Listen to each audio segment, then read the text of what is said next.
ನಿವೃತ್ತಿಯ ಕೊನೆಯ ದಿನವೇ ಅಧಿಕಾರಿಗೆ ಲೋಕಾಯುಕ್ತ ಅಧಿಕಾರಿಗಳು ಶಾಕ್ ಕೊಟ್ಟಿದ್ದಾರೆ.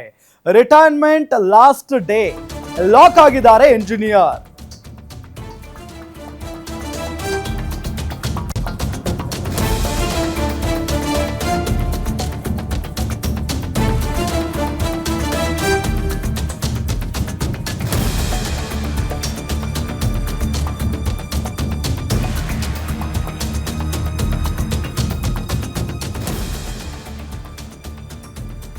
ದಾಳಿ ವೇಳೆ 2 ಮನೆ, ಬ್ಯಾಂಕ್ನಲ್ಲಿ ಕೋಟಿ ಹಣ, ಕೋಟಿ ಕ್ಯಾಶ್, 2 ಫ್ಲಾಟ್, 6 ವಾಣಿಜ್ಯ ಮಳಿಗೆಗಳು, 2 ಕಾರುಗಳು, 2 ಮನೆಗಳು, ಅದರಲ್ಲಿ ಒಂದು ಫಾರ್ಮ್ ಹೌಸ್,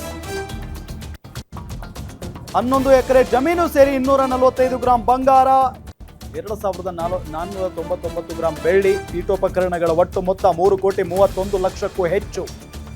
ನಿವೃತ್ತಿಯ ಕೊನೆ ದಿನ ಅಧಿಕಾರಿಗಳೇ ಲೋಕಾಯುಕ್ತ ಅಧಿಕಾರಿಗಳು ಶಾಕ್ ಕೊಟ್ಟಿದ್ದಾರೆ. Retirement last day.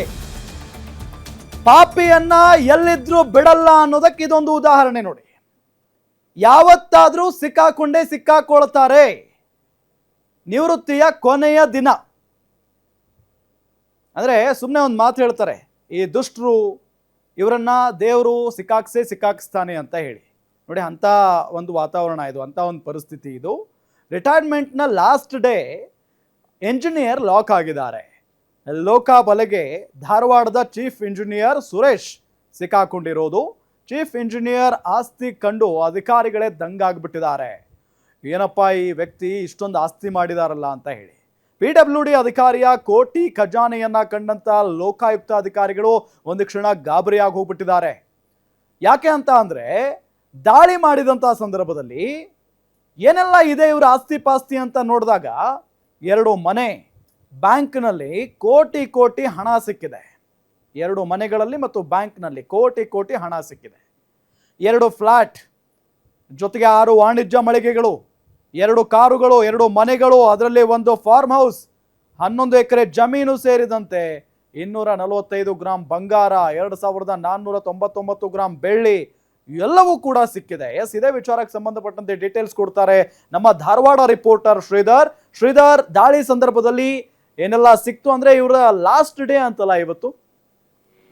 ಖಂಡಿತ ರಾಮ್ ಬಡಿಗರ್, ಈಗಾಗಲೇ ಇವತ್ತು ಬೆಳಿಗ್ಗೆಯಿಂದಲೂ ಕೂಡ ಲೋಕಾಯುಕ್ತ ದಾಳಿ ಒಟ್ಟು 7 ಜಿಲ್ಲೆಗಳಲ್ಲಾಗಿದೆ. ಅದರಲ್ಲೂ ಕೂಡ ಧಾರವಾಡ ಮತ್ತು ಬೆಳಗಾವಿಯಲ್ಲಿ ಕಾರ್ಯವನ್ನ ನಿರ್ವಹಿಸಿರುವಂತಹ PWD ಚೀಫ್ ಇಂಜಿನಿಯರ್ ಆಗಿರುವಂತಹ ಸುರೇಶ್ ಇದ್ದಾರೆ. ಅವರ ಇವತ್ತು ಕೊನೆಯ ನಿವೃತ್ತಿ ದಿನ ಆಗಿತ್ತು. ಇವತ್ತು ಅವರು ಸೇವೆಯನ್ನ ಮುಗಿಸಿ ನಾಳೆಯಿಂದ ಅವ್ರು ಫ್ರೀ ಆಗ್ತಾ ಇದ್ರು. ಆದ್ರೆ ಇವತ್ತೇ ಕೊನೆ ದಿನ ಆದಂತ ಏನಲ್ಲಿ ಲೋಕಾಯುಕ್ತ ದಾಳಿಯನ್ನ ಆಗಿದೆ. ಬೆಳಿಗ್ಗೆ 7 ಗಂಟೆಯಿಂದಲೂ ಕೂಡ ಇನ್ನೂ ಕೂಡ ತನಿಖೆ ನಡೀತಾನೆ ಇದೆ. ಆದ್ರೆ ಈ ಒಂದು ತನಿಖೆ ವೇಳೆಯಲ್ಲಿ ಸಿಕ್ಕಿದ್ದು ಕೋಟಿ ಹಣ. ಹೀಗಾಗಿ ಆ ಒಂದು ಕೋಟಿ ಹಣವನ್ನ ಈಗಾಗಲೇ ಎಲ್ಲವನ್ನು ಕೂಡ ಜಪ್ತಿಯನ್ನ ಮಾಡುವಂತ ಎಲ್ಲ ಪ್ರೊಸೆಸ್ ಏನಿದೆ ಅದನ್ನ ಈಗಾಗಲೇ ಲೋಕಾಯುಕ್ತ ಅಧಿಕಾರಿಗಳು ಮಾಡ್ತಾ ಇದ್ದಾರೆ. ಅದರಲ್ಲಿ ಪ್ರಮುಖವಾಗಿ ಬಂಗಾರ, ಬೆಳ್ಳಿ ಹಾಗೂ 2 ಸೈಟ್ಗಳು ಸೇರಿದಂತೆ ಒಟ್ಟು 2 ಮನೆಗಳು, ಅದರಲ್ಲಿ ಒಂದು ದೊಡ್ಡ ಬಂಗ್ಲೆ ಇದೆ. ಅದರಲ್ಲಿ ಅಷ್ಟೇ ಅಲ್ಲದೆ ಒಂದು ಫಾರ್ಮ್ ಹೌಸ್ ಕೂಡ ಇವರು ಒಂದು ತೆಗೆದುಕೊಂಡಿರೋದು. ಇನ್ನು ಅದನ್ನ ಹೊರತುಪಡಿಸಿದ್ರೆ 17 ಎಕರೆ ಹೊಲವನ್ನ ಇವರು ಖರೀದಿ ಮಾಡಿದ್ರೆ. ಅದ್ರ ಜೊತೆಗೆ ಒಂದಿಷ್ಟು 2 ಕಾರ್ಗಳನ್ನ ಮತ್ತೆ ಒಟ್ಟು ಎಲ್ಲ ಇವನ್ನ ಒಟ್ಟು ಲೆಕ್ಕ ಹಾಕಿದಂತ ವೇಳೆಗೆ ಒಟ್ಟು 3 ಕೋಟಿಗೂ ಅಧಿಕ